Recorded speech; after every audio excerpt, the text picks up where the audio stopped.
आज की इस क्लास में सभी भक्तों का स्वागत है। अभी हम कीर्तन से स्टार्ट करेंगे। जय राधा माधव कुंज बिहारी, जय राधा माधव कुंज बिहारी, जय गोपीजन वल्लभ गिरिवर धारी, जय गोपीजन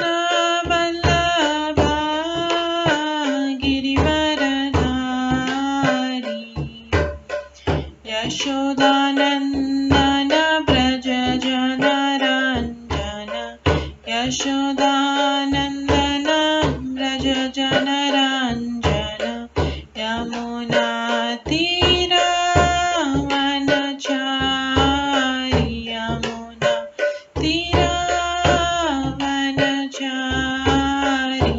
जय राधा माधव कुंज बिहारी, जय राधा माधव कुंज बिहारी।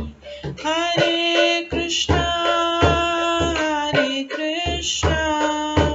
कृष्णा कृष्णा हरे हरे, हरे राम राम राम हरे हरे, हरे कृष्णा कृष्णा कृष्णा हरे हरे, हरे राम राम राम हरे हरे, हरे कृष्णा कृष्णा कृष्णा हरे हरे, हरे राम राम राम हरे हरे, हरे कृष्णा कृष्णा कृष्णा हरे हरे, हरे राम राम राम हरे हरे, हरे कृष्णा कृष्णा कृष्णा हरे हरे, हरे राम राम राम हरे हरे, हरे कृष्णा कृष्णा कृष्णा हरे हरे, हरे राम राम राम हरे हरे, हरे कृष्णा कृष्णा कृष्णा हरे हरे, हरे राम राम राम हरे हरे, जय राधा माधव राधे, जय राधा गोविंद राधे, जय गौरनिताय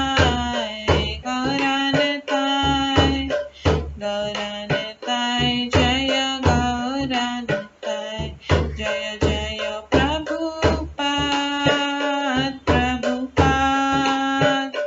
प्रभुपाद जय जय प्रभुपाद, जय जय गुरुदेव जय जय गुरुदेव, नित्य गौर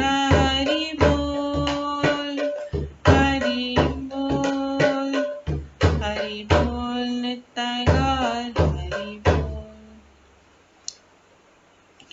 गौर प्रेमानंदे हरि हरि बोल। हरे कृष्णा। आज की इस क्लास में सभी भक्तों का स्वागत है। अभी मंगलाचरण से स्टार्ट करेंगे।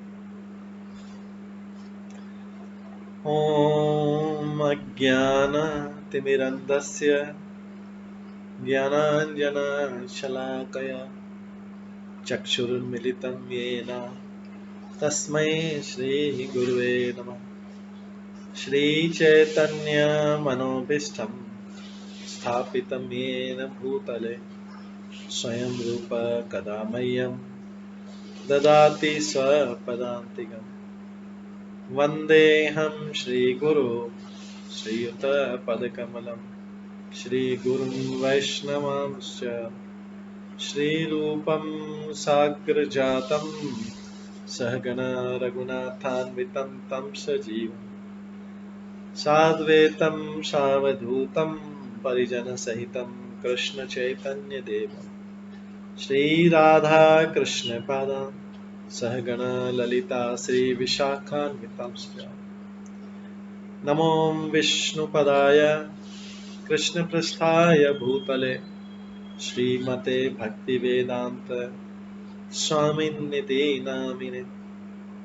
नमस्ते सरस्वती देवे गौरवाणी प्रचारिणे निर्विशेष शून्यवादी पाश्चात्य देशतारिणे। वाञ्छाकल्पतरुभ्यश्च कृपा सिन्धुभ्येव च पतितानां पावनेभ्यो वैष्णवेभ्यो नमो नमः। जय श्री कृष्ण चैतन्य प्रभु नित्यानंद श्री अद्वैत गदाधर शिवासादि गौर भक्तवृंद। हरे कृष्णा कृष्णा कृष्णा हरे हरे, हरे राम राम राम हरे हरे। ओम नमो भगवते वासुदेवाय। ओम नमो भगवते वासुदेवाय। ओम नमो भगवते वासुदेवाय। नारायणं नमस्कृत्य नरं चैव नरोत्तमं देवीं सरस्वतीं व्यासं ततो जयमुदीरये। नष्टप्रायेषु भद्रेषु नित्यं भागवत सेवया भगवते उत्तम श्लोके भक्तिर्भवति नैष्ठिकी।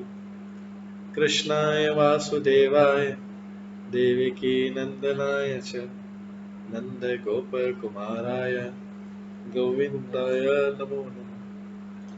सर्ववेदान्तसारमे श्रीभागवतम् इष्यते तद्रसामृतात् नान्यत्र स्याद्रति क्वचित्। आराध्यो भगवान् ब्रजेश कन्यस्तनधाम वृन्दावन रम्या काचिदुपासना ब्रजवधूवर्गेण या कल्पिता।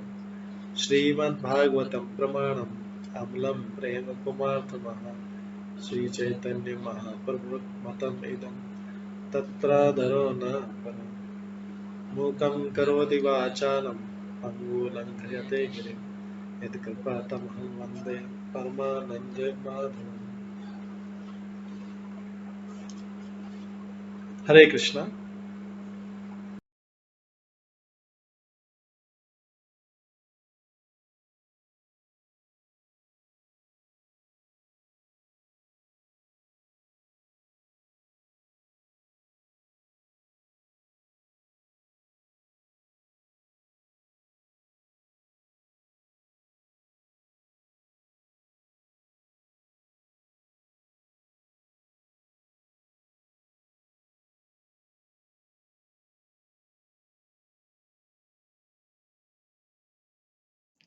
हरे कृष्णा। आज की इस क्लास में सभी भक्तों का स्वागत है। कल हम श्रवण कर रहे थे श्रीमद् भागवतम के 10वें स्कंद के 45वें अध्याय से 45th चैप्टर से श्रवण कर रहे थे। किस प्रकार से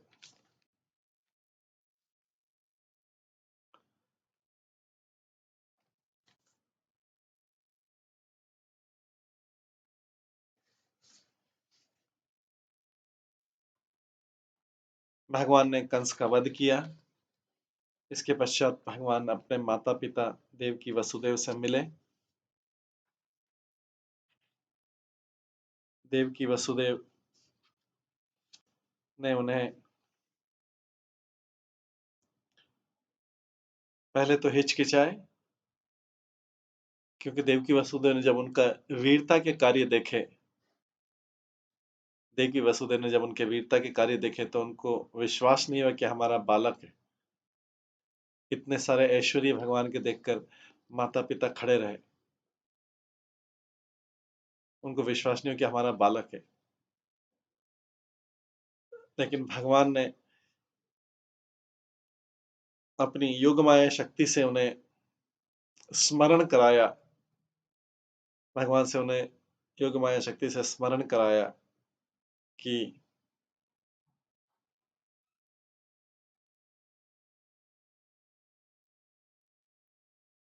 वो उनके बालक हैं, और ये भुला दिया कि वो उनके भगवान है।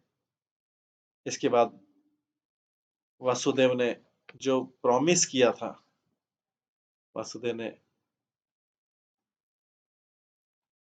जब कृष्ण का जन्म आया था तो उन्होंने प्रॉमिस किया था कि मैं 1,00,000 गायों को दान में दूंगा। मानी मानी स्मरण। कंस ने में गायें चुरा ली थी। अभी वसुदेव जब कंस मारा गया और जेल से छूट गए तो उन्हें स्मरण आया, उन्होंने वो सारी गाय जो है दान में दी।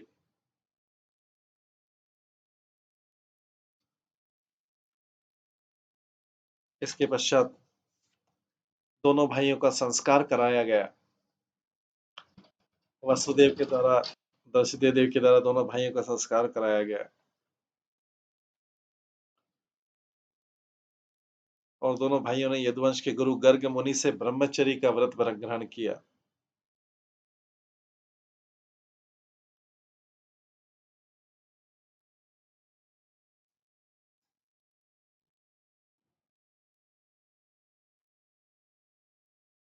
इस प्रकार से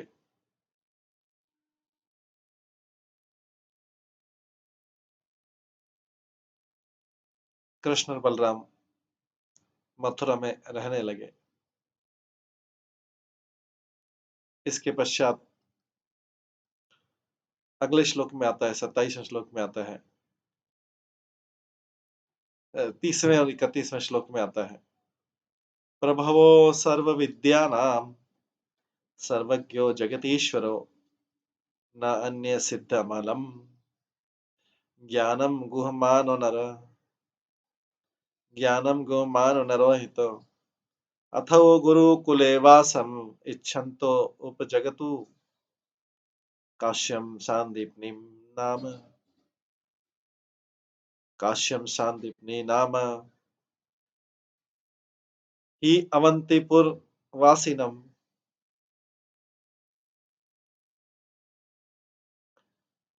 अपने मनुष्य जैसे कार्यों से अपने पूर्ण ज्ञान को भीतर ही रखते हुए ब्रह्मांड के इन दो सर्वज्ञ भगवानों ने ज्ञान की समस्त शाखाओं के उद्गम होते हुए, इनके पास तो, कृष्ण बलराम के पास तो सारा ज्ञान था, उनको ज्ञान की क्या जरूरत है, लेकिन फिर भी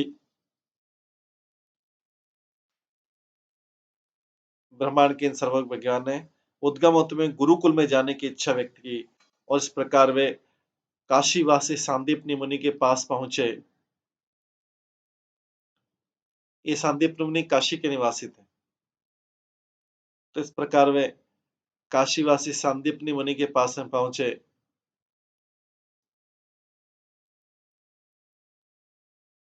जो अवंती नगरी में रह रहे थे। वर्तमान में जो शहर उज्जैन है, अवंती नगरी, उसमें वहां पे जाके उन्होंने शिक्षा ग्रहण की। ये सांदीपनि मुनि काशी से उज्जैन शिफ्ट हुए थे। ओरिजिनली काशी के निवासी थे, लेकिन वहां जाके रहने लगे थे। तो कृष्ण बलराम ने अवंतीपुरी में जाके इस प्रकार से इनसे शिक्षा ग्रहण की।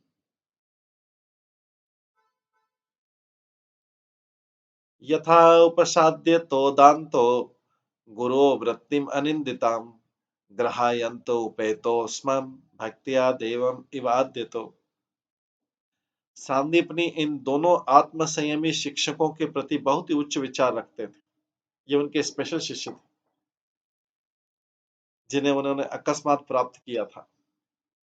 दोनों ने गुरु की साक्षात भगवान जैसी भक्तिपूर्वक सेवा करते हुए अन्यों के समक्ष अनित्य उदाहरण प्रस्तुत करते हुए किया कि किस तरह आध्यात्मिक गुरु की पूजा की जाती। उन्होंने एक आदर्श स्थापित किया कि किस तरह से आध्यात्मिक गुरु की पूजा की जाती।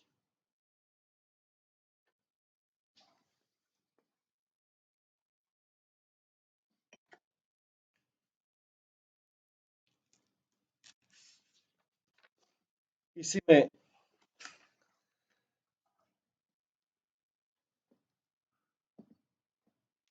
श्री विश्वनाथ चक्रवर्ती ठाकुर जो है अपनी कमेंट्री में कहते हैं, इस 30 और 31 श्लोक की कमेंट्री में,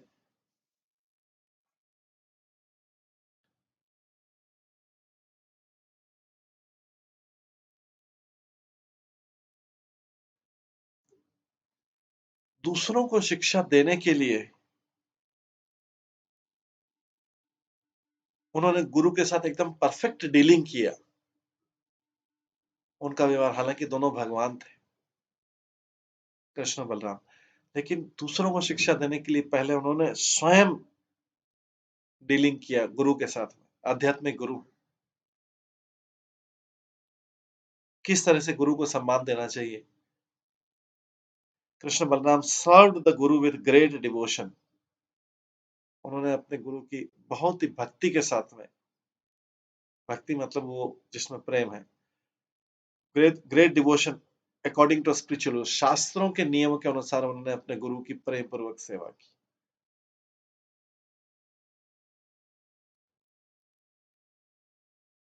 और गुरु भी उनका बड़ा रिस्पेक्ट करते थे। तो गुरु की सेवा, कई बार हम देखते हैं कि कई लोग गुरु के साथ के फोटो खिंचाना, ये करना, गार्लैंड फिर सबको डिस्ट्रीब्यूट करते हैं, कहते हैं कि देखो हम अपने गुरु से कैसे मिले। कि ये तो मटेरियल शो कर दिया उसका पूरा के पूरा। मटेरियल, गुरु को क्या हमारे फोटो से क्या मतलब है। देखो मेरा, मेरे गुरु के साथ फोटो देखो, मेरा माला गार्लैंड प्लेट नहीं, देखो उन्होंने। गुरु के पास प्रशंसा पानी नहीं आया, गुरु से कुछ लेने आए। लोगों की प्रशंसा पाने ने गुरु से कुछ लेने आए, तो उन्होंने विद ग्रेट डिवोशन, तो पहले खुद एग्जांपल सेट किया किस तरीके से उन्होंने गुरु की सेवा की। कोई प्रश्न पूछ सकता है कि अगर हमारे गुरु फिजिकली प्रेजेंट नहीं हो तो हम कैसे सेवा करेंगे, ऐसा सेवा जैसा कृष्ण बलराम ने संदीपनी मुनि के आश्रम में किया। तो गुरु के वाक्यों का परफेक्टली एज इट इज पालन करना, जिससे उनकी ग्लोरी बढ़े।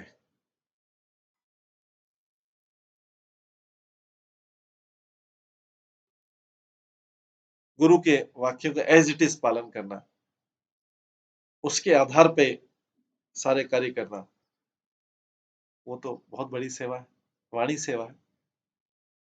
वापू सेवा का अवसर मिल सकता है, नहीं भी मिल सकता है, जब भी मिले तो अच्छी तरह हो, लेकिन हृदय से प्रसन्नता के लिए हो।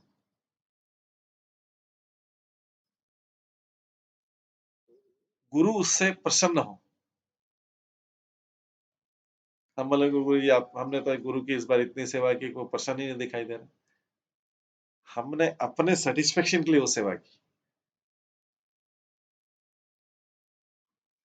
गुरु की प्रसन्नता के लिए की या नहीं की वो हमें पता नहीं, साइड में थोड़ी बहुत हो गई होगी गुरु की प्रसन्नता के लिए वास्तव में किसके लिए सेवा की, रेसिपिएंट कौन है, उसका रिसीवर कौन है। हम स्वयं है रिसीवर, या गुरु है, या भगवान है। रिसीवर कौन है सेवा का। अगर वो रिसीवर है तो प्रसन्न होगा, रिसीवर नहीं तो प्रसन्न नहीं होगा। इसलिए हम देखते हैं कि हमें संसार में गुरु भगवान के, तो भगवान की इतनी सेवा करने के बाद भगवान प्रसन्न क्यों नहीं होते, हिलते डुलते नहीं, कुछ बोलते ही नहीं। अरे भाई वास्तव में भगवान की सेवा की या अपनी इंद्रियों की तृप्ति का एक इनडायरेक्ट तरीका लिया उसको। अगर है तो प्रसन्न होना चाहिए भगवान, क्यों नहीं होना चाहिए? क्या कारण है कि भगवान नहीं प्रसन्न होंगे?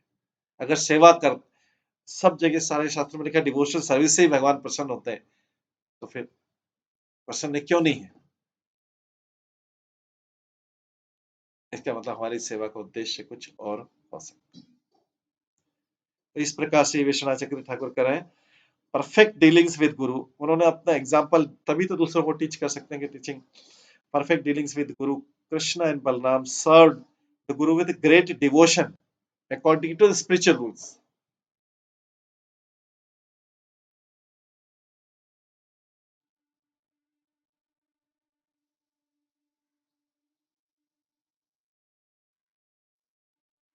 इसलिए गुरु भी उनको रेस्पेक्ट करता है, कृष्ण बलराम।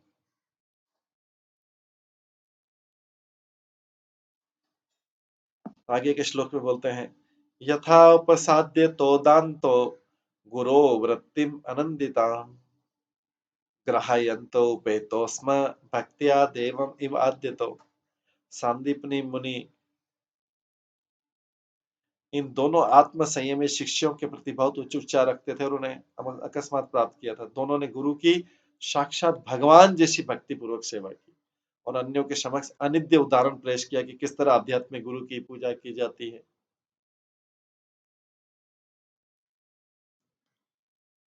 तयो द्विजवर तुष्ट शुद्ध भाव अनिवृत्ति भी प्रवाच वेदान अखिलान संग उपनिषद गुरु। ब्राह्मण श्रेष्ठ गुरु सांदीपनि उनके विनीत आचरण से, गुरु किस आचरण से संतुष्ट है उनके?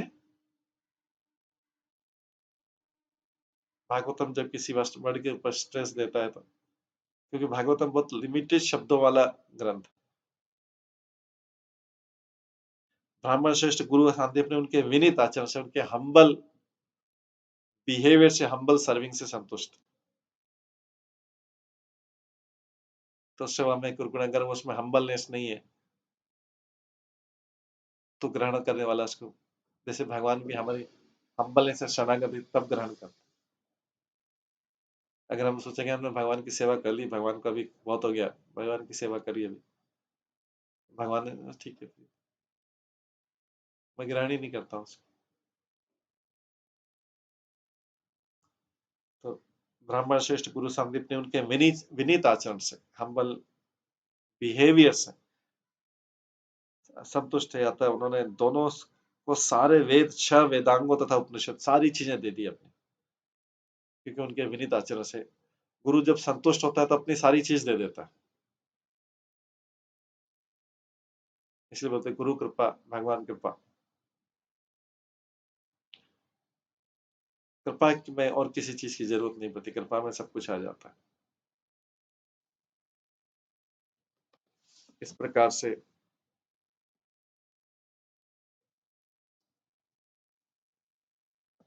संदीप निमोष्टि दोनों को शिक्षा दे रहे। तयो द्विज, इसके बाद सरहस्यम धनुर्वेदम धर्मान न्याय पथान तथा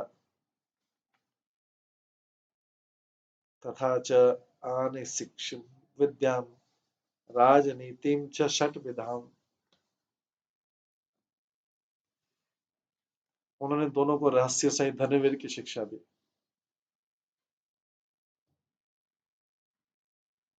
उन्होंने दोनों को रहस्य सहित उसके सारे धनुर्विद्या के रहस्य भी बताए, सारी कॉन्फिडेंशियल चीजें बता दी। एक तो होता है खाली विद्या देना, एक होता है उसके सारे रहस्य बताना। धनुर्विद्या के कोई अंश में सारे मंत्र और युद्ध के अधिष्ठाता देवों का ज्ञान निहित था। और धर्मान से मनु संहिता तथा अन्य मानक वैदिक ग्रंथों का बोध होता है। आन्वीक्षिम जो तर्क विद्या है,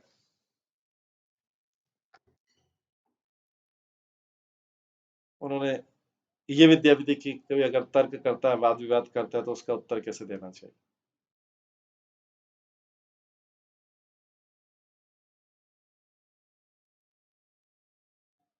इसके बाद उन्होंने राजनीतिक शिक्षा भी दी, क्योंकि क्षत्रिय का भी धर्म निभाना था। संधि शांति स्थापित करना, विग्रह युद्ध करना, ज्ञान पूछ करना, आसन दृढ़तापूर्वक बैठे रहना, द्वैत, सेना का विभाजन और संशय, अधिक शक्तिशाली राजा का संरक्षण लेना, ये सब राजनीति के वो है, वो भी सिखाए। क्योंकि हालांकि कृष्ण बलराम को क्या सिखाने की जरूरत है, लेकिन सांदीपनि मुनि ने उनको ये सारी चीजें सिखाई। 64 कलाएं, 64 विद्याएं भी सिखाई। कृष्ण को सारी चीजों की जरूरत नहीं भी रह सकती, लेकिन उन्होंने अपना पूरा सिखाया।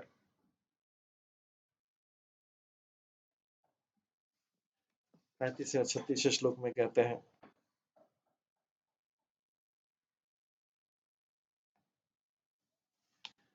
सर्वं नरवरश्रेष्ठो सर्वविद्याप्रवर्तको सकृत् निगत मात्रेण तो सज्जग्रहतो नृपः अहरात्रे चतुष्षष्ट्या संयतो तावती कला गुरु दक्षिणाम आचार्यम छंदयाम आसतो नृपः।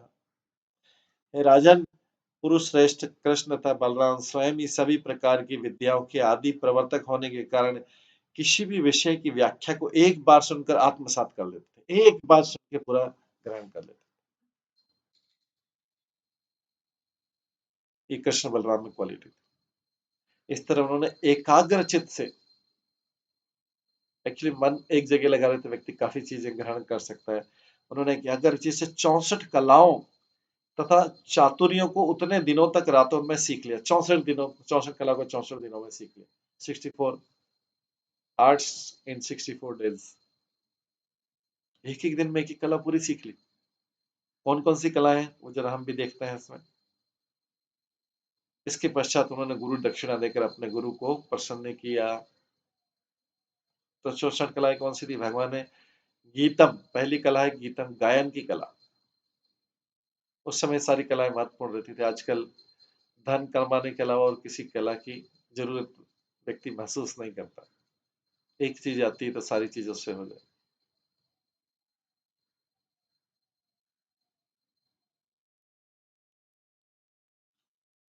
न किसी का सीखने में इंटरेस्ट, न सिखाने में इंटरेस्ट है। गीत, वाद्यम, वाद्य यंत्रों का वादन। नृत्यम, नृत्य गान। नाट्यम, नाटक। आलेख्यम, चित्रकारी। विशेष कच्छेद्यम, मुख तथा शरीर को रंगीन उपटनों से तथा प्रसाधनों से रंगना, जो मेकअप आजकल बोलते हैं।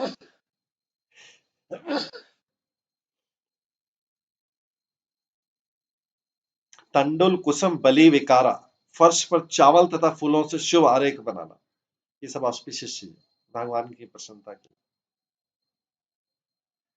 पुष्पास्तरणम, फूलों की शैया बनाना। दशन वंश नाग राका, दांत कपड़ों तथा अंगों को रंगना। मणि भूमि का कर्म, फर्श में मणिया जड़ना। शैया रचना, सेज तैयार करना। उदक वाद्य, जल तरंग वाद्य। उदक घाट, जल उछालना। चित्र योगा, रंगों को मिलाना। माल्य ग्रंथ विकल्प, मालाएं तैयार करना। शेखरा पीढ़ योजना, सिर पर मुकुट धारण करना। ये सब कलाएं क्षत्रिय को भी आनी चाहिए। नेपथ्य योगा, सजावट कक्ष में वस्त्र पहनना। कर्ण पत्र भंगा, कान के लटकते हिस्से को सजाना।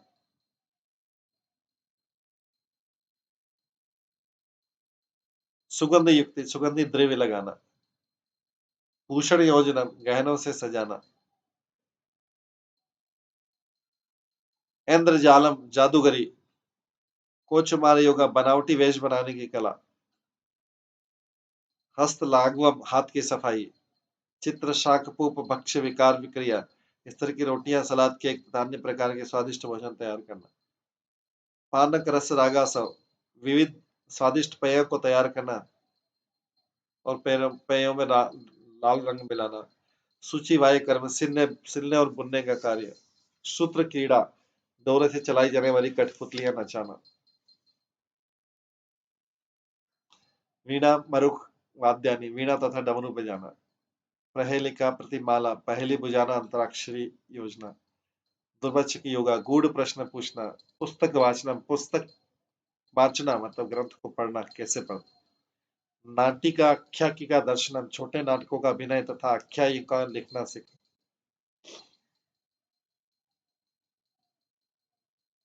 इसके अतिरिक्त कृष्ण बलराम ने काव्य समस्या पूर्ति, पट्टिका, बाण विकल्प, कपड़े की पट्टी तथा छड़ी से बाण बनाना, तर्कु, कर्म, तकली काटना, तक्षणम, बढ़ईगिरी, वास्तु विद्या, वास्तुशिल्प, रौप्य रत्न परीक्षा, चांदी तथा रत्नों की परीक्षा, धातुवाद, धातु गर्भ विज्ञान, मणि राग ज्ञानम, विविध मणियों रंगों से मणियों को रंगना, आकर ज्ञानम, खनिज विज्ञान, वृक्ष आयुर्वेद योगा, वनस्पति द्वारा चिकित्सा, मेष कुक्कट लावक युद्ध विधि, मेढे मुर्गे तथा बटेर लड़ाने का प्रशिक्षण, शुक्र शारी का फलानम, तोता मैना को बोलना तथा मनुष्य द्वारा पूछे गए प्रश्न का उत्तर देना, उत्साधनम, लेपों द्वारा घावों का उपचार, केश मार्जन कौशलम, केश सज्जा, अक्षर मुष्टि का कथनम, बिना देखे बताना कि पुस्तक में क्या लिखा है या दूसरे की मुट्ठी में क्या छिपा है, लक्षित कुतर्क विकल्प, बर्बर या विदेशी कूटनीति को जानना, मलिच्छ लोगों को कैसे डील करना या बर्बर लोगों, क्रूर लोगों को कैसे डील करना, देश भाषा ज्ञानम, प्रांतीय बोलियों का ज्ञान, पुष्प शकटिका निर्मित ज्ञानम, फूलों से खिलौना खेल गाड़ी बनाने की कला, यंत्र मात्रिका, जादू के वर्ग, सभी दिशाओं में एक ही जोड़ वाली संख्याओं का तरतीब बवार करना, धारण मात्रिका, ताबीज का प्रयोग, साक्ष्य वार्तालाप, मानसिक काव्य क्रिया, मन में छंद बनाना, क्रिया विकल्प, कोई साहित्यिक कृति या औषधि का उपचार का आयोजन, छलितक योगा, मंदिर बनाना, अभिधान कोश, छंदो ज्ञानम, शब्द कोश तथा छंदों का ज्ञान, वस्त्र गोपना, वस्त्रों को छिपाने या भेष बदलने की विद्या, द्युत विशेषण, जुआ खेलने के विविध रूपों का ज्ञान, आकर्ष क्रीड़ा, चौसर का खेल, बाल क्रीड़ा नाम, बच्चों के खेलने से खेलना, वैनायिक विधि, योग की शक्ति द्वारा अनुशासन, वैजिक विद्या, विजय प्राप्त करने की विद्या, और वैताली की विद्या, प्रातःकाल संगीत द्वारा स्वामी को जगाए जाने की कला भी सीखी। ये 64 कलाएं जो थी ये भगवान ने सीखी। क्षत्रिय होने के नाते उनको ये माता पिता ने भेजा था, उन्होंने संदीपनी मुनि सीखी, लेकिन ये सारी की सारी विद्याएं जो है भगवान की सेवा में उपयोग किया जा सकता, इसलिए उसको संदीपनी मुनि को आध्यात्मिक गुरु बोला।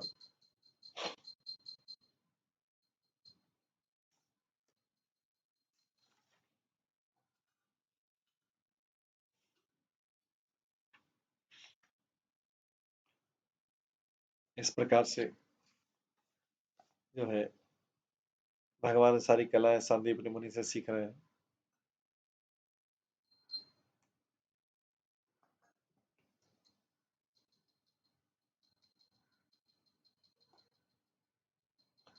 आगे बोला गया है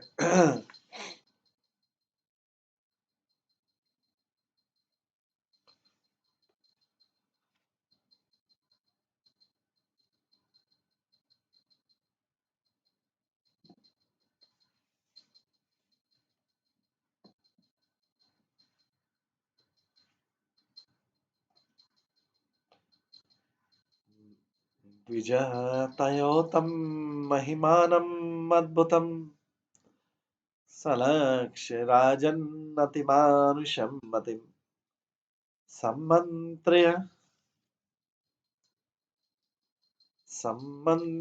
पत्न्या समार्मणे सम्मन्त्र पत्न्या समावरणे मृतं बालं प्रभासे वर्यां बभूव। हे राजन, विद्वान ब्राह्मण द्वारा सांदीपनी मुनि ने दोनों विभुओं के यशस्वी तथा अद्भुत गुणों और उनकी अति मानवीय बुद्धि के बारे में ध्यानपूर्वक विचार किया। अभी जब दीक्षा लेने का जो दक्षिणा देने का समय आया, भगवान ने उन्होंने दक्षिणा देने का निवेदन किया कि हम आपको कुछ दक्षिणा देना चाहते हैं। तो विद्वान ब्राह्मण सांदीप मुनि के जान गए कि दोनों तो विभु और दोनों भगवान ही, उनकी यशस्वी अद्भुत गुण और उनकी अति मानवीय बुद्धि के बारे में, सुपर ह्यूमन इंटेलिजेंस बारे में ध्यानपूर्वक विचार किया। तत्पश्चात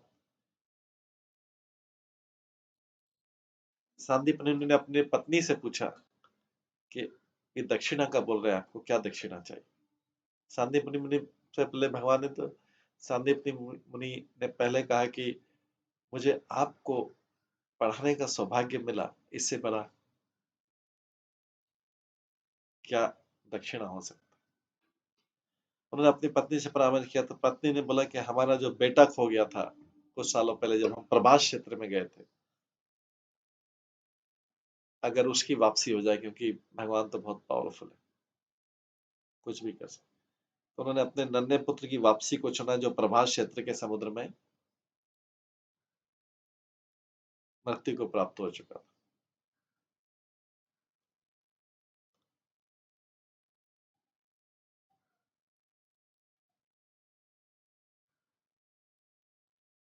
ये प्रभास क्षेत्र वही द्वारका के आसपास के जो क्षेत्र है वो प्रभास क्षेत्र है। समुद्र है। तात्पर्य विश्वनाथ चक्रवर्ती ठाकुर लिखते हैं कि इस बालक को शंखासुर ने तब पकड़ा था जब वो महाशिव क्षेत्र में खेला था। उस समय जो शिव, जैसे सोमनाथ और वो एरिया भी, सोमनाथ वाला एरिया भी प्रभास क्षेत्र में आता है, तो वो महाशिव क्षेत्र में खेल रहा था।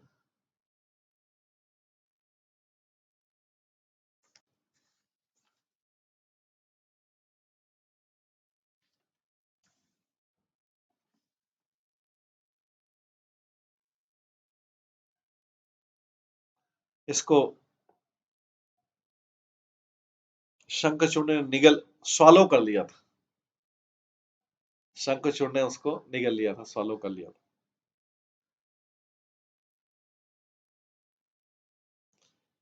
आगे भगवान क्या बोलते हैं उसके उत्तर में जब ये मांगा गया तो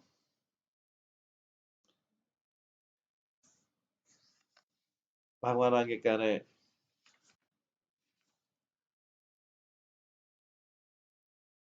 जब भगवान से मांगा तो भगवान क्या कहते हैं, तथा इति आरुह्य महारथो, तथा इति आरुह्य महारथो रथम प्रभासम आसाद्य, प्रभासम आसाद्य दुरंत विक्रमो वेलामुपव्रज्य निषिदतु क्षणं सिंधु, निषिदन्तु क्षणं सिंधु विदित्वा रणं महारथयो।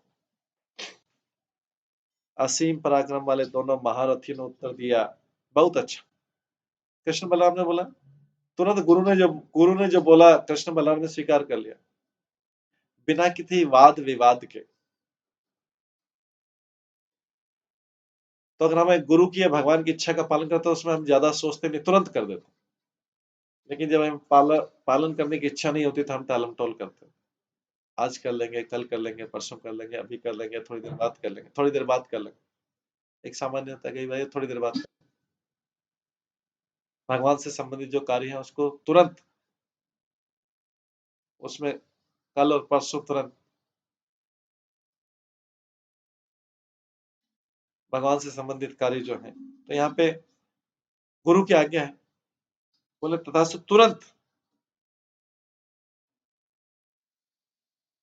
इसमें व्यक्ति को सेलेक्टिव नहीं होना चाहिए, ये काम पहले कर लेते वो काम बाद में कर लेंगे। इसमें तो क्लियर प्रायोरिटी क्लियर है, किसको पहले करना है किसको बाद में करना। जब उस स्थान पर पहुंचे समुद्र, और उसके बाद क्या किया, बहुत अच्छा, तुरंत ही अपने रथ पर सवार होकर गुरु की आज्ञा करने के लिए चले गए। अभी देखेंगे, थोड़ा तैयारी करेंगे, थोड़ा प्लानिंग करेंगे, लेकिन भगवान की, गुरु की आज्ञा है। भगवान ही एग्जाम्पल पेश करें, क्योंकि हमने शुरू में पढ़ लिया कि ये सारा जो लीला किया ये भगवान उदाहरण प्रस्तुत करने के लिए किया कि गुरु से डीलिंग किस प्रकार की होनी चाहिए।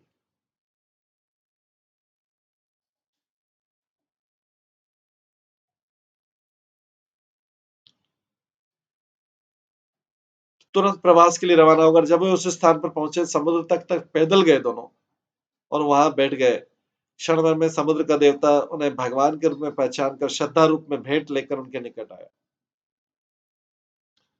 तात्पर्य, कभी कभी पाश्चात्य विद्वान सोचते कि प्राचीन ज्ञान ग्रंथों में समुद्र के देवता, सूर्य के देवता इत्यादि जो संदर्भ आते हैं, वे सोचने की बहुत ही आदिम और पौराणिक शैली के द्योतक है। कभी कभी वे कहते हैं कि आदिम मनुष्य सोचता है कि समुद्र देवता है या कि सूर्य तथा चंद्रमा देवता है।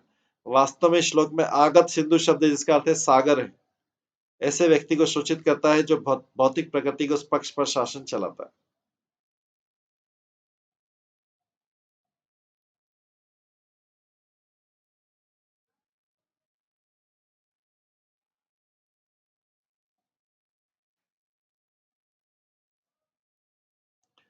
भगवान कृष्ण समुद्र के पास तम आ भगवानाशु गुरु पुत्र प्रदीत यशो ये त्वया ग्रस्त बालक महता उर्मिणा।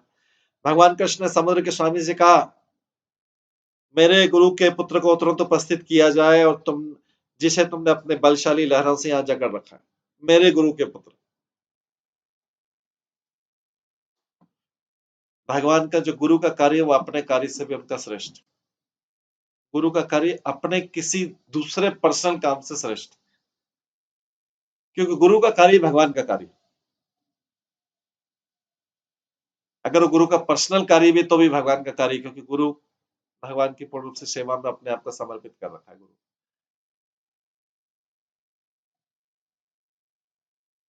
तो भगवान भगवान कृष्ण समुद्र के स्वामी का, मेरे गुरु के पुत्र को तुरंत उपस्थित किया जाए जिसे तुमने अपने बलशाली लहरों से यहाँ जकड़ रखा है। ये भगवान ने उसी समय, उनको सारा काम छोड़ के ये काम की जल्दी थी, गुरु का आदेश। प्रभुपाद के लिए भी the instructions of the spiritual master were is life and soul, वो उनके प्राण और आत्मा थे गुरु का।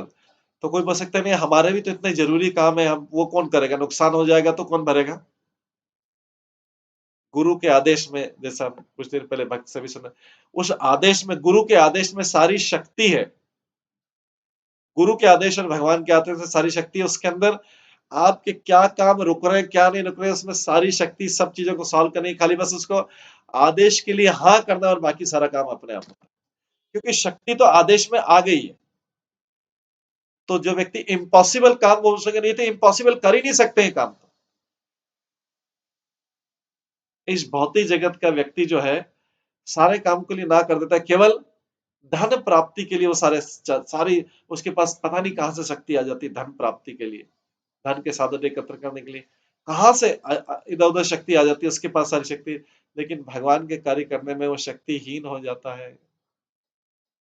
लेकिन जो गुरु के आदेश और भगवान के आदेश का पालन करता है उसमें शक्ति उसमें निहित रहती। प्रभुपाद ने ऐसा इम्पॉसिबल काम को पॉसिबल करके बताया। या हम जो दूसरे भक्त देते हैं प्रभुपाद के शिष्य को, इम्पॉसिबल जैसा कार्य लगता है पॉसिबल हो जाता है, क्योंकि आदेश में शक्ति है ऑलरेडी। उसमें हाँ या ना करने की जरूरत ही नहीं, विचार करने की जरूरत है, उसमें है शक्ति है। उस शक्ति में हमसे कार्य करवाने की पूरी पूरी क्षमता है। उस शक्ति में कार्य कराने, उस आदेश में कार्य कराने की पूरी क्षमता है। उसमें विचार ही करने की जरूरत नहीं कि मैं कर पाऊंगा नहीं कर पाऊंगा, दूसरा विचार करने की जरूरत नहीं मैं कर पाऊंगा नहीं कर पाऊंगा।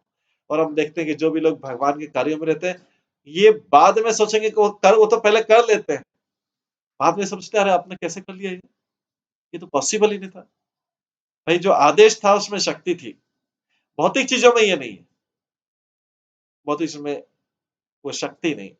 इसलिए भगवान या गुरु के आदेश जो है कभी भी उस पर ना नौकरिया, आज कल परसों थोड़ी देर बाद, अभी 10 मिनट बाद 15 मिनट बाद, वो सब उनके आदेश को पहले नहीं। तो व्यक्ति भौतिक जगह तो पहले पर्सनल कन्वीनियंस या इनकन्वीनियंस देखता है, अरे उठना पड़ेगा या फिर किसी को बोलना पड़ेगा, फिर ये कष्ट होगा, थोड़ी देर बात कर लेंगे, जब एक बार उठेंगे तो सारे काम एक साथ कर लेंगे। लेकिन यहाँ पे कृष्ण बलराम ने सारे काम छोड़ के पहले गुरु की आज्ञा, पहले रथ लेके तुरंत निकल पड़े। मथुरा जाना है, 64 दिन हो गए, सब कुछ इधर जल्दी, कुछ अभी रात है दिन है क्या है, ये तो सब एक्सक्यूज है, भौतिक जगत के लिए एक्सक्यूज है। रात हो गई, दिन हो गया, कठिन है, थक गए, ये हुआ वो, ये सब भौतिक जगत के अगर लिस्ट बनाने लग जाए तो व्यक्ति कुछ घंटों में 1000 एक्सक्यूज बना सकता किसी कार्य को नहीं करने के लिए। और वास्तव में उस कार्य को भूल भी जाता है व्यक्ति बाद में, उसी कार्य को भूलता है जो स्पिरिचुअल वाला, क्योंकि और भौतिक जगत की प्रायोरिटी आ जाती है। भौतिक जगत की प्रायोरिटी, ऐसे कई भौतिक कार्य जो हमें लगते हैं कि ये ज्यादा अर्जेंट है, उसको पहले कर लो।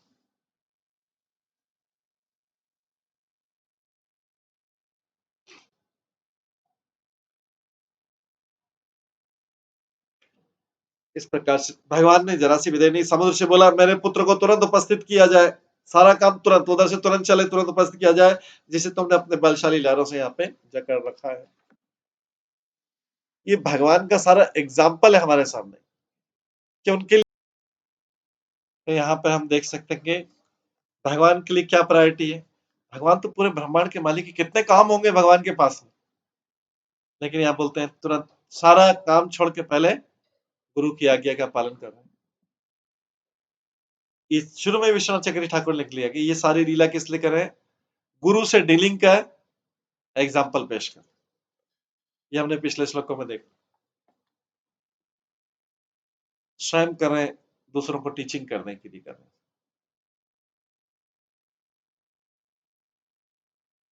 तो इसलिए और हम देखते हैं कि हमारे परम गुरु श्री प्रभुपाद ने भी किस तरह गुरु की आज्ञा के लिए सारे जगत को छोड़ दिया।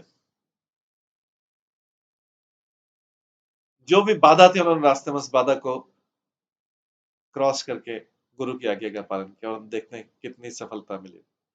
तो कहां से सफलता मिली? उस आदेश जो आदेश है, आदेश में शक्ति है काम करने की। इसलिए चिंता करने की जरूरत नहीं कि कैसे होगा क्या होगा। हाँ, भौतिक जगत की चिंता करते रहो, कैसे होगा क्या होगा, होगा नहीं होगा, उसकी सारी चिंता उधर के लिए। आध्यात्मिक जगत में चिंता करने की जरूरत नहीं, आदेश में शक्ति है। बस उस आदेश का चिंतन करना है, सोचना है कि आदेश कब और कैसे पूरा करना। तो भगवान यहाँ पे बता रहे हैं उनके लिए प्रायोरिटी क्या है, उनके लिए प्राथमिकता क्या है, अपने उदाहरण से बता रहे हैं। तो किसी की भक्ति के स्तर से पता लगता है उसके जीवन में किस चीज की प्रायोरिटी ज्यादा है, किस चीज की प्राथमिकता ज्यादा है, कौन सा कार्य वो फर्स्ट करता है, कौन सा कार्य सेकंड करता है, कौन सा कार्य थर्ड करता है, कौन सा कार्य फोर्थ करता है, कौन सा कार्य फिफ्थ करता है। उसके सोच में क्या है, सोच पे टॉप पे क्या है, वो इसका स्तर है व्यक्ति। तो यहाँ पे जब समुद्र को बोला, समुद्र उत्तर देता है, श्री समुद्र वाच न च अर्हशम अहम न च अर्हशम अहम देव दैत्य पंच जन महान अंतः जलचर कृष्ण शंख रूप धरासुर। समुद्र ने कहा, समुद्र हाथ जोड़ते भगवान के सामने आया। भगवान ने कहा, कृष्ण मैंने उसका हरण नहीं किया है, मैं उसको बहा के नहीं ले गया हूं, मैंने उसका हरण नहीं किया, अपितु दीति के वंश, दैत्यों के वंश में पंचजन नामक एक दैत्य है। पंचजन नामक एक दैत्य है जो शंख के रूप में जल में विचरण करता है, जो शंख के रूप में इस जल में विचरण करता है। तो स्पष्ट है कि पंचजन अत्यधिक शक्तिशाली होने के कारण समुद्र के वश में नहीं था, अन्यथा समुद्र ने तो ऐसे अवैध कार्य को रोक दिया होता। आस्ते तेन आहत नूनम तत श्रुत्वा सत्वरम प्रभु जलम आविश्य तम हत्वा न पश्चात उदरे अर्भकम। सागर ने कहा, निसंदेह उसी दैत्य ने उस बालक को चुरा लिया है।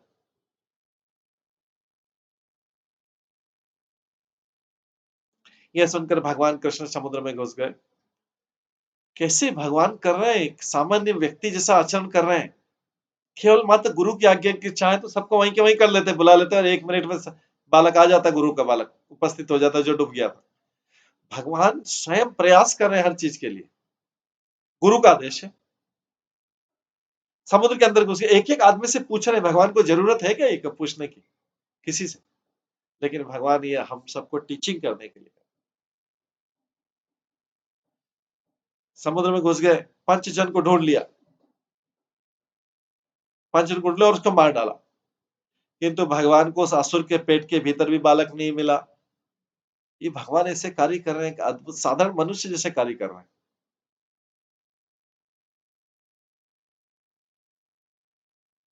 आगे के श्लोक में है 42, 43, 44 श्लोक में, तत अंग प्रभम शंखम आदाय रथम आगमत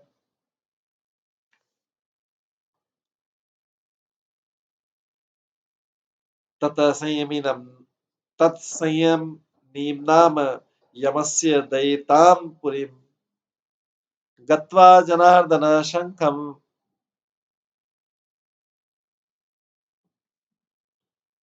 गत्वा जनार्दनं शङ्खं प्रदम्नो स हलायुध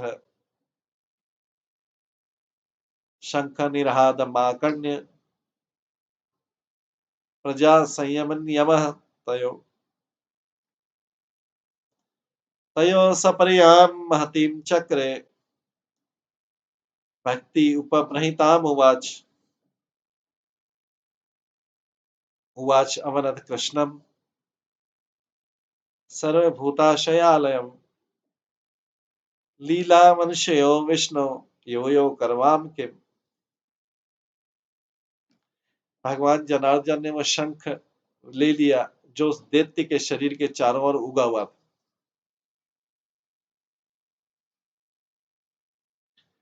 भगवान जनार्दन ने वो शंख ले लिया जो उस दैत्य के शरीर के चारों ओर उगा हुआ था।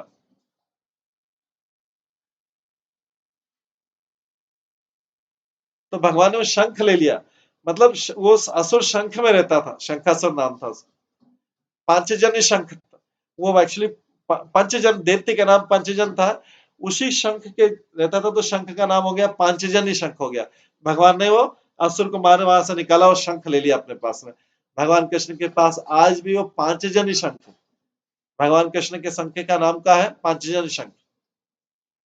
इसके पश्चात भगवान को जब वो बालक नहीं मिला तो कहा गए भगवान? यमराज की प्रिय राजधानी संयमनी में गए। संयमपुरी भी बोलते हैं इसको, संयमनी भी बोलते हैं। भगवान स्वयं जा रहे हैं गुरु के आदेश का पालन करने के लिए। कितने आश्चर्य की बात है, किसी को बुलाया नहीं, कुछ भी नहीं किया, स्वयं जा रहे हैं गुरु के आदेश का पालन। संयमनी गए।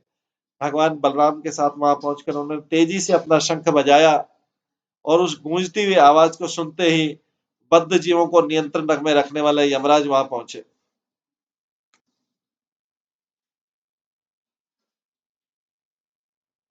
यमराज ने दोनों विभुओं की अत्यंत भक्ति पूर्वक पूजा की, दोनों भगवानों की पूजा की, और तब प्रत्येक हृदय में वास करने वाले भगवान कृष्ण ने से कहा, यमराज जी ने भगवान कृष्ण कहा, भगवान मेरे धाम में आ गए। भगवान ने कहा, हे भगवान विष्णु, मैं आपके लिए तथा बलराम के लिए जो सामान्य मनुष्यों की भूमिका अदा करूं, मैं क्या सेवा करूं, आप लोग आए मेरे धाम में। तो तात्पर्य बोलते हैं, भगवान कृष्ण ने जो पंचजन से शंख लिया और पांचजन्य कहलाता है, वही शंख है जिसे भागवत गीता के शुभारंभ में उन्होंने बजाया था। आचार्यों के अनुसार पंचजन उसी तरह दैत्य बना जिस तरह जय विजय बने थे। दूसरे शब्दों में, यद्यपि वो दैत्य के रूप में प्रकट हुआ, किंतु वास्तव में भगवत भक्त था। जो पंचजन्य था वो भगवान भक्त था, लेकिन जैसे जय विजय को शाप मिला था, ऐसे ही पंचजन को भी शाप मिला था। स्कंद पुराण के अवंती खंड में भगवान कृष्ण द्वारा अपना शंख बजाने पर जो चमत्कार हुआ उसका वर्णन है। असी पत्र वनम नाम शीर्ष पत्र में जायत रौरव नाम नरक रौरव नाम नरक रौरव रौरवम भूत्वा भैरवम भैरवाख्यम कुंभी पाकम पाचकम। 80 पत्रवन नामक नरक के वृक्षों की नुकीली तलवार जैसी पत्तियां गिर गई और रौरव नामक नरक रूरु पशुओं से शून्य हो गया।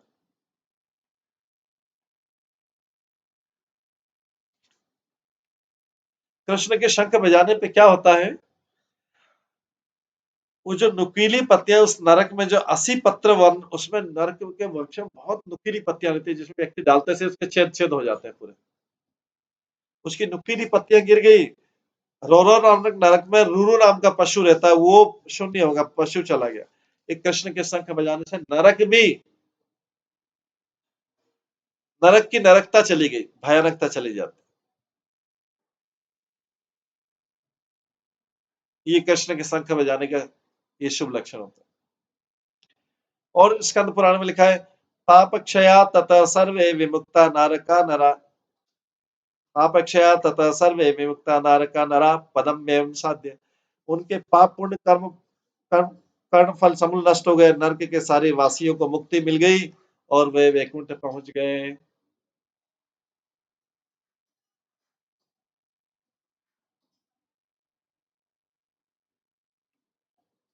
ये भगवान के शंख बजाने का प्रयास।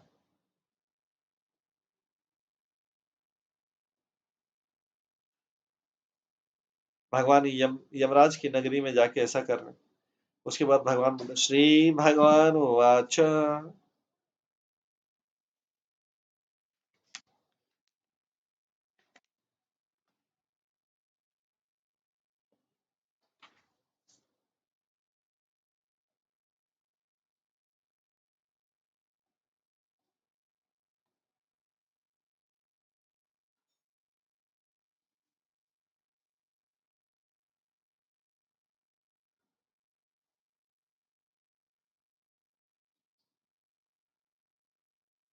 भगवान कहते हैं,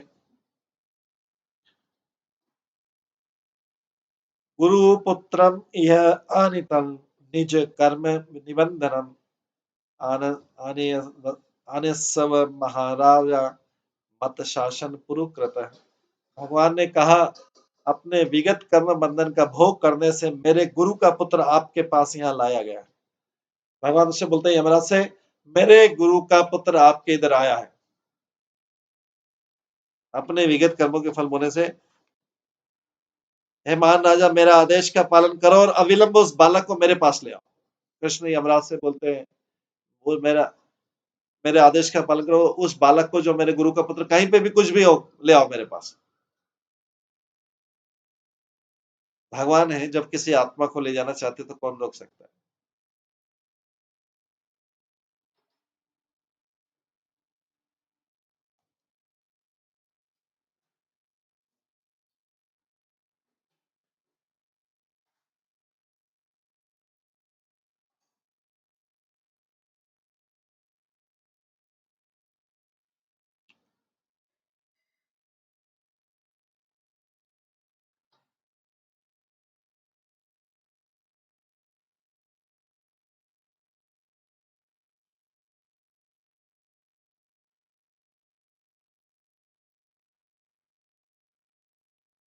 यहाँ पे बोला जा रहा है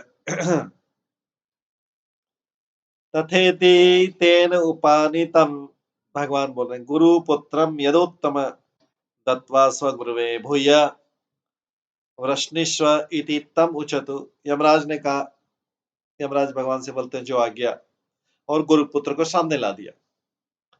तत्पश्चात यदु में श्रेष्ठ उन दोनों ने, कृष्ण बलराम ने उस बालक को लाकर अपने गुरु को भेंट किया और बोलते हैं, अभी गुरु दूसरा वर मांगी, मतलब दूसरी दक्षिणा क्या दे, ये तो ला दिया, अभी दूसरी दक्षिणा दे। गुरु बोलते हैं, श्री गुरु वाच, प्रसन्न हो गए गुरु। गुरु की प्रसन्नता क्या क्या कारण, जो एग्जैक्टली बोला है बस उसी को करना है। अपने मन से कुछ और कर दिया और जरूरत कुछ और किसी थी।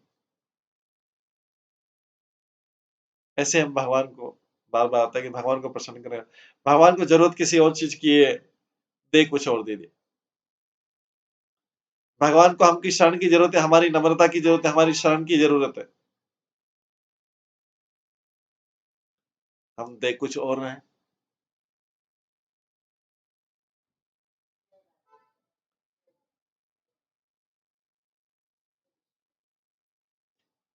तो गुरु बोलते हैं, श्री गुरु वाचा सम्यक संपादित वत्स भवद्भ्याम निश्चक्रिय कनु युष्मत विधि गुरु काम नाम अविशिष्यते। गुरु ने कहा, मेरे प्रिय बालकों, तुम दोनों ने अपने गुरु को दक्षिणा देने के शिष्य दायित्व को पूरा कर लिया। गुरु को कोई धन नहीं दिया, कुछ भी नहीं दिया, केवल मात्र जब बस उसने जो बोला वो कर दिया, एग्जैक्टली वही किया जो उनको चाहिए था। तो तुम दोनों ने अपने गुरु को दक्षिणा देने के शिष्य दायित्व को पूरा कर लिया, गुरु ने उनको मुक्त कर दिया। निसंदेह तुम जैसे शिष्यों से गुरु को और क्या इच्छाएं हो सकती है। गुरु कह रहे हैं, संदीप मुनि बोल रहे हैं, निसंदेह तुम जैसे शिष्यों से गुरु को और क्या इच्छा करें, बताओ हम और क्या इच्छा। कृष्ण बोल रहे हैं दूसरा वर मांगिए, कृष्ण बोल रहे गुरु दूसरा वर मांगिए। गुरु बोल रहे हैं तुम जैसे शिष्यों से गुरु को और क्या इच्छा है।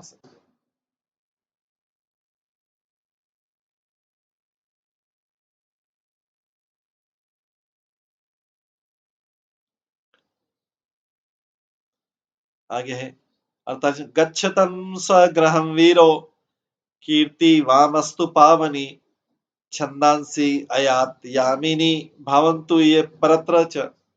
हे वीरों, अभी गुरु आज्ञा दे रहे हैं, वीरों अब तुम घर लौट जाओ, तुम्हारा यश संसार को पवित्र बनाए। गुरु आशीर्वाद दे रहे हैं, हृदय से आशीर्वाद दे रहे हैं।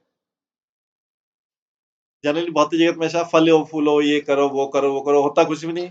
ना बोलने वाले का कुछ होता, ना सुनने वाले का कुछ होता। इस संसार के ऐसे ही वाक्यों वाक्यों में सारे आशीर्वाद है। संसार के जो सारा आशीर्वाद लेते हैं, पूरा वाक्यों में, सेंटेंस में उत्पन्न होते हैं, सेंटेंस में खत्म होते हैं, उसका फिजिकली का इम्पैक्ट ही नहीं होता, क्योंकि सारे असत्य वाक्य।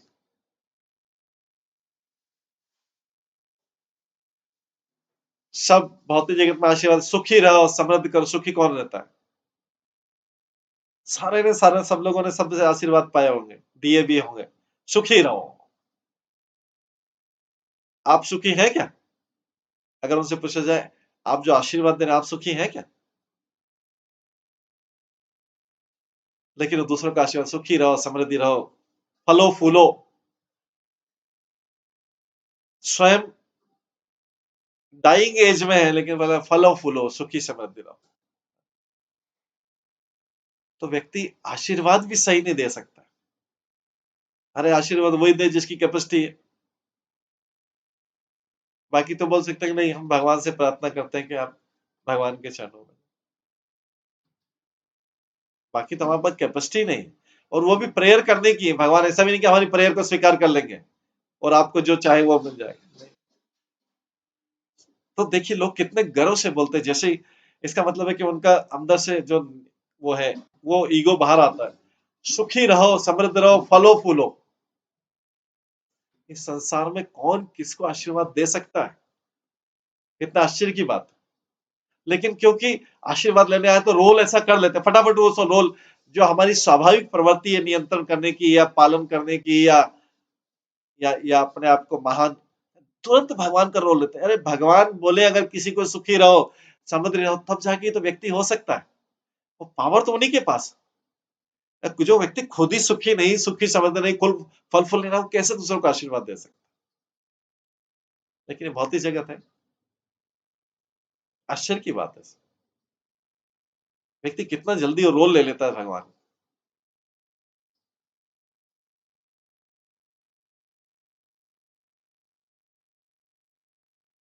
बस कोई झुकने आ जाए,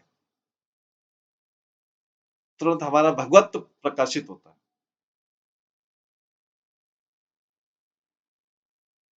तो यहाँ पे बोला, हे वीरों अब तुम घर लौट जाओ, तुम्हारा यश इस संसार को पवित्र बनाए। ये शांतिपुनी गुरु आशीर्वाद दे रहे हैं। और इस जन्म में तथा अगले जन्म में वेदिक स्तुतियां तुम्हारे मन में सदैव ताजी बनी रहे। जो मैंने सिखाया है वो तुम सबको याद रहे, और तुम्हारा यश संसार को पवित्र बनाए।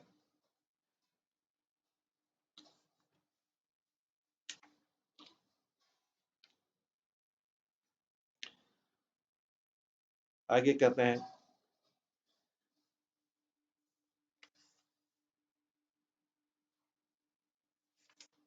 गुरुणा एवं अनुज्ञातो रथेन अनिर्हंसा,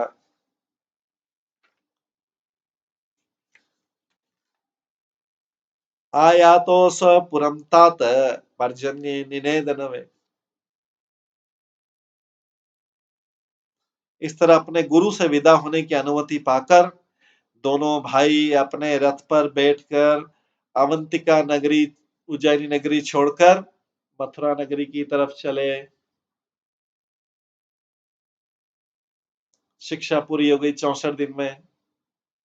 यह रथ वायु की तेजी से चल रहा था और बादल की तरफ गूंज रहा था, इतनी तेजी से वो उज्जैन से मथुरा गया।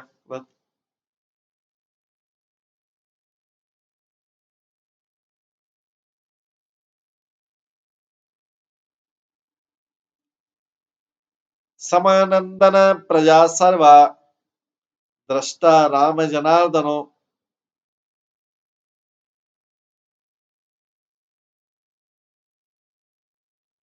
अपश्यन्त्य बहु अहनि नस्त लब्ध धना एव।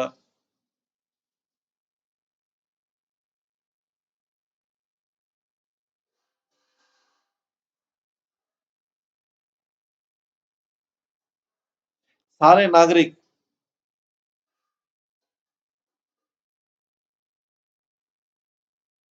सारे नागरिक जिन्होंने अनेक दिनों से कृष्ण तथा बलराम को नहीं देखा था,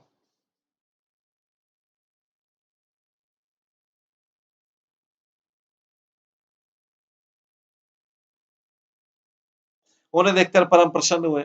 अरे इतने टाइम तक अभी कृष्ण बलराम कहाँ थे? क्या कृष्ण बलराम मथुरा में नहीं थे, सांदीपनि मुनि के पास उज्जैन में गए हुए थे। अभी मथुरा वासियों ने नहीं देखा तो सारे लोग थोड़ा अप्रसन्न थे। अभी जैसे ही कृष्ण बलराम को देखा सारे मथुरा वाली प्रसन्न हो गए। लोगों को वैसे ही लगा जिस तरह खोए हुए को उनका धन वापस मिल जाता है। इस संसार में सबसे अट्रैक्शन वाली चीज क्या है जो सबको अपनी तरफ आकर्षित करती है? धन। अगर किसी का खो जाए तो उसकी क्या दशा होगी, और किसी को खोया धन वापस मिले तो उसका क्या होगा? उसी तरीके से मथुरा वासियों के लिए धन कौन है? कृष्ण बलराम है। द्वारका वासियों के लिए धन कौन है? कृष्ण बलराम है। वृंदावन वासियों के लिए धन कौन है? कृष्ण बलराम है। भौतिक जगत के लिए धन कौन सा है? नोट।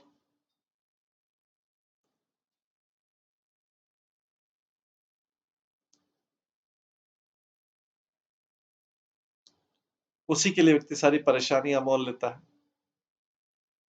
सारे कष्ट सहन करता है उसी के लिए।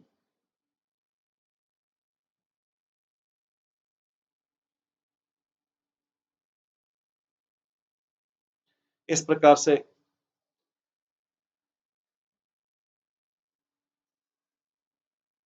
मथुरा वासियों को अपना धन मिल गया, और ये कृष्ण द्वारा अपने गुरु पुत्र की रक्षा का जो अध्याय था 45, चैप्टर 45 है, ये खत्म हुआ। तो आज अभी समय होने वाला, हम इसको यहीं पे विराम देते हैं। कल हम श्रवण करेंगे जब नंद महाराज वापस जाते हैं वृंदावन बिना कृष्ण बलराम के, तो क्या दशा होती है, और उसके बाद उद्धव की वृंदावन यात्रा। इसको हम कल की क्लास और आगे सुनेंगे, कल की क्लास से। हरे कृष्णा। सभी भक्तों का बहुत बहुत धन्यवाद। सब भक्तों के लिए एक बार हरे कृष्ण महामंत्र का जप करते हैं। हरे कृष्णा कृष्णा कृष्णा हरे हरे, हरे राम राम राम हरे। श्री भागवतम महापुराण की जय। श्री प्रभुपाद की जय। सभी आचार्य गणों की जय। हरे कृष्ण।